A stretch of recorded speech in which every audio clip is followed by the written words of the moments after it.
Hello! Hi, how are you? Welcome to another Episode. Yeah, thank you, of the Argentine Rugby Breakdown. I'm Flore. And I'm Pato, and today we're going to be talking about we're going to be previewing the game between Jaguares and the Highlanders that's going to be played this Saturday in Buenos Aires. Yeah, we said we're going to go to the match, but coronavirus is here, so everything, it's like we're locked down and there's no massive things going on, so the game will be at closed doors, so we'll stay at home. It was good because I think it was gonna rain, so... Yeah, it was gonna be, we believe, a massive rain or something like that. That's what the weather says, and yeah, we're gonna be a little bit more comfortable.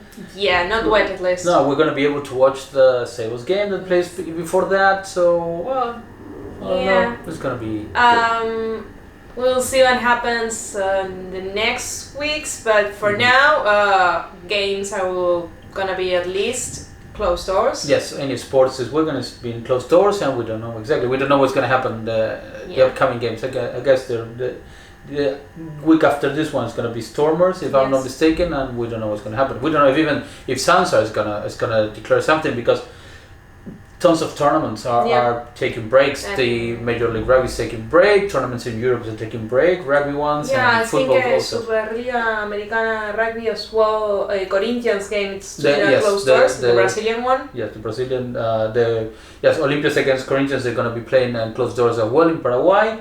So yeah, well, we're going to see how this develops. So let's get into the lineup. Yes, let's talk about what we know now. Exactly. So the lineup, we have Maiko Vivas, Agustin Crevi and Lucio Sordoni as first row. Crevi is coming back from injury. Second row will be Guido Petti and Lucas Paulos. Third row will be Frankie Gorrisen, Marcos Kremer and Tomás Lezana. Tomás Lezana back as an 8 again. Yes, and our backs are going to be Felipe Escurra, once again returning from injury. His last game was against the Reds, and he got injured in that game, and he did travel to South Africa, as well as Agustin Crevi. Then we have Domingo Miotti returning back to starting number 10. The centers will be Jerónimo Lafuente and Matias Moroni, repeating the centers that played against the Sharks. Yeah. And the back three are going to be Santiago Carreras, Sebastián Cancellieri, and Juan Cruz Malia. That's an interesting thing. What we are seeing here is that, let's go first with the replacement, and then we're going to go to what we think about the back three. I should do the results. We have Julián Montoya, Javier Díaz and Joel Esclavi, the first row replacements. Matías Alemano as a second row replacement, Bautista Pedemonte as a third row replacement, and Gonzalo Bertranu and Joaquín Díaz Bonilla as 9 and 10, and Santiago Chocobares as a center winger. Yes, as back replacement. Yeah. Okay, so what we can see here is that they're giving rest to Bofelli, who's been playing a lot. He's been in every game, so they're resting him. Delgui has not recovered, although he's training back with the squad, but he's not fully recovered. Just like that's Coeli, Coeli, correct? And then what we have is I think it's a very interesting. Yes, sorry, I was looking back. Also, for instance, Rodrigo Bruni is also given being rested. Oh, okay, yeah. And he's been playing a lot. Yes, and Tomás Lezana is taking number 8. And Teta Chaparro as well is resting. I believe that Teta Chaparro had something at the return of the game, at the return of South Africa, because I believe that the first day he started training separately, and now he's back with the squad. So maybe he needed some time some cramped muscles or something like that. Yeah, he to needed think to about take it how slowly. He's playing, maybe. Yeah, also, but and we have Bautista Belmonte back at for his second game in Super Rugby, and we have a lot of changes. Santiago Socino. Yes. It's off for 3 games because of the stepping into somebody else's head thing happening on the last game. Very disappointment thing. It's a disappointment game all overall, and this is just... Yeah, the cherry on the top. Yes, exactly. And so he will be off for 3 games. Thank God, Krevi it's back again and good. So Juli Montoya can rest a little bit and like come in from the bench in the second half. Oh, maybe. I'm really. I want to see what happens with the 3 in the back we have. It's a very interesting thing, very youngish thing. Santiago Carreras, Sebastián Cancellieri, and Juan Chimalias, 11, 14, and 15. Why Carreras as a winger and not as a fullback? Because Malia doesn't play as a winger. Oh, okay, yeah. Because Juan Chimalias, he had played as number 15, and he has to do it correctly. So he can assume that position, and not as a winger. So I believe that's why they moved Santiago Carreras to one outside and keep Malia and give rest to... And reward Cancellieri for the game with Sharks, because I think he was... The thing is, I believe Sebastián Cancellieri is the replacement winger. I believe that the wingers are going to be... The back 3 are going to be the ones we saw at the beginning of the season. We're still at the beginning of the season, but they're going to be Delhi, Carreras, and Boffelli. I think those 3 are going to be the back 3. And the first replacement is going to be Cancellieri. Right now, I think that Cancellieri would be a better fit than Delhi. Delhi has not been playing really well. He has been kind of rushing to things, kind of in a different speed than the rest of the team, and in a speed that he is rushing to things, as I said, and making some silly mistakes and tumbling and losing the ball just because of being in a kind of a different frequency and being kind of speedy. And so I think he hasn't been doing as good as a work as he can be, or being as disruptive to the other team as he can be. And I believe that Sebastián Cancellieri right now is playing better. He's been more solid. He's been strong. And in defense as well. It's not only attacking. Yes, and so I think this is good to see him, giving him more minutes, and see how he works with Carreras. What about Tuculet? What happened with him? He's not there. I truly believe that the reason why the truth why Santiago Joaquin Tuculet is not there. He was not supposed to be in the tour to South Africa. He was called because of an injury, and because of Delgi's injury.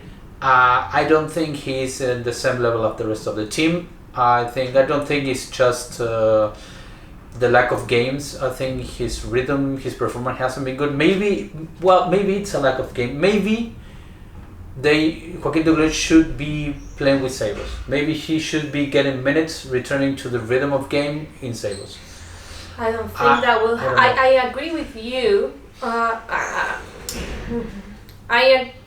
think he's not there because of the performance he did in the last game. I don't think he's at the level, and I don't think he was last year at the same level. If you see Boffelli and him, Boffelli was playing so much better. So yeah, I think that a lot of young people coming and wanting his place and getting it, because you have Santiago Carreras and you have now Juan Chimalias.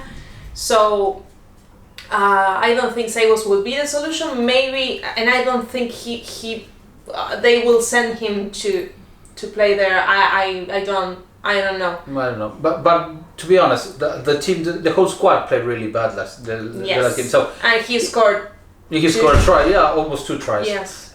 So just to point him out, it's really not fair, because the performance of the team was atrocious. So I don't know. I think he's not at the same level as the rest. Yeah.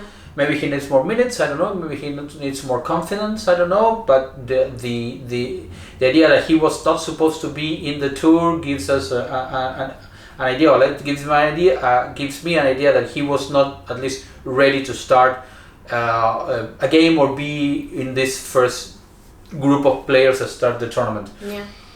But we don't know. We're gonna see. We're gonna see what happens. That's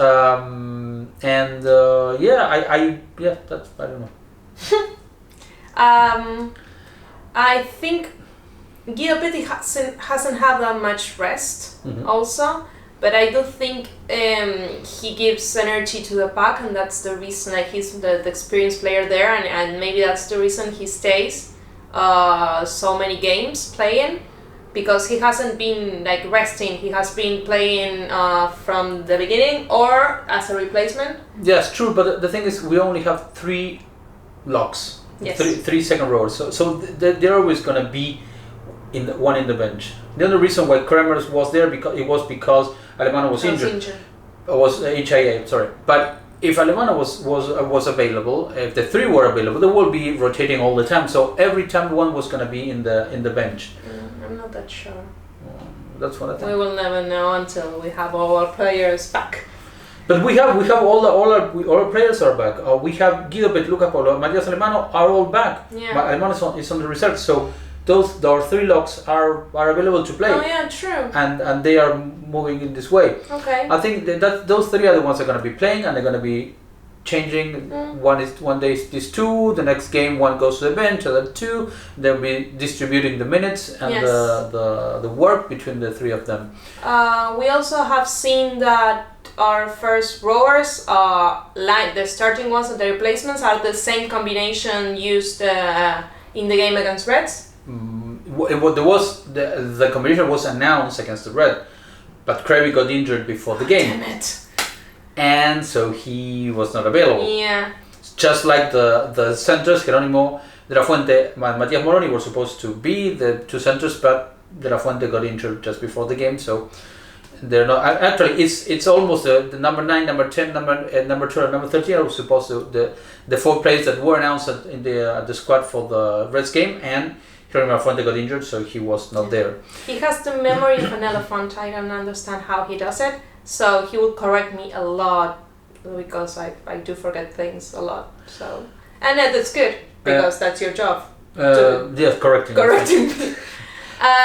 What else? Well, Frankie Orison is back, which I really like, because I like how he plays and the energy he brings to the pack. And I think there's a lot of young people, so maybe we have this energy thing going on, and we can do something to just put that Sharks game back there and I think Jaguares should be focused. I hope they've talked during the week. They said what the things they need to say behind closed doors, and are now in a different page and ready to perform the way they should, physically, the way tactically and everything, especially emotionally, and because that was not there in last game. But I also think is that the Highlanders team is an extremely weak team. They lost against the Bulls, and the Bulls they've got nothing. Well, we have seen, but it's not. But losing easy games or not, and then I don't say that. I'm not saying that the Jaguares is going to win easily and do anything, because proof is that the last game they were not there. So if we're not in the game, we're going to lose. Whatever team is in front. That doesn't matter. But the truth is, right now, the Highlanders is the worst team of New Zealand. They lost against the Bulls, and the Bulls were a terrible team. They were a terrible team, and 2 of the most important players, Liam Coleman and number 9, Aaron Speed, they're not playing. They went back to New Zealand. So, beside of apart from all the big players they lost from last season and the performance they have in this season, 2 of the most important players are not playing this game. So I'm sorry to say that, but right now Highlanders is it's the weakest team of the New Zealand Conference, and it's one of the weakest teams of the season. Yeah, overall. So if Jaguares goes into the pitch just like they did against the Sharks, we're gonna lose, because it doesn't matter who you're playing, you're gonna lose that way. But if they at least recover part of that energy, that spirit that they show that they have, and they play the way they can play, they should win this game. Yes, true. At least I want to believe they're going to change that, and they're going to come, kind of, right out of the dressing rooms. They're going to come out with all their energy and they're playing at home again, but with no people. But so still it's home.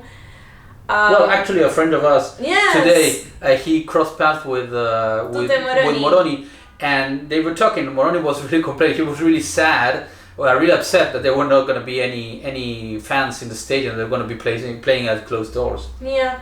So I think both teams are really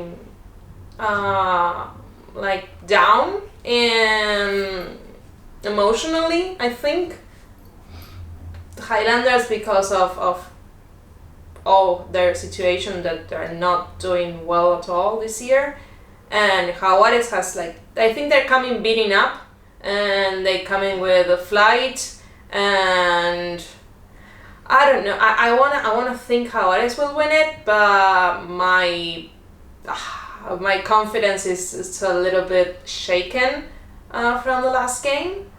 But Jaguares should win this one, and I think it's time to start winning, because we're doing win one, lose one, win one, lose one, win one, lose one. So this is our win one. Yes, we should win it. Yeah. Yes, and exactly, we should start winning, and we should start getting 5 points at home. We should win, and we should make the bonus point to start closing the gap with our teams. Especially in our conference and in the overall ladder, we need to start winning. We need to start getting 5 points, and when they're on offer, or just scrambling to get them and fight to get them, to start recovering the closing the gap with our teams, and and getting the confidence back. Yes, exactly. We will see what happens. The game is on Saturday, so we're going to watch it at home. Thanks coronavirus. So I think this is it. Yes. Do you have anything else to say? We both think Jaguares will win. We mentioned all the players, what we think about them. So I think that's it. Yeah. Nothing else. Let's hope we win. We're going to have a first impressions, of course. And if he's angry, I'm just gonna shoot him from the distance, with the camera or something, so he doesn't, So we'll see you in the next video. Please like, comment, all of that. We should do this at the beginning, so people do it at the beginning. Yes, maybe, because they are not going to last until the end of the video. So if you last until here, thank you very much. If you're still here, thank you. Thank you. So we'll see you in the next video. Goodbye. Bye.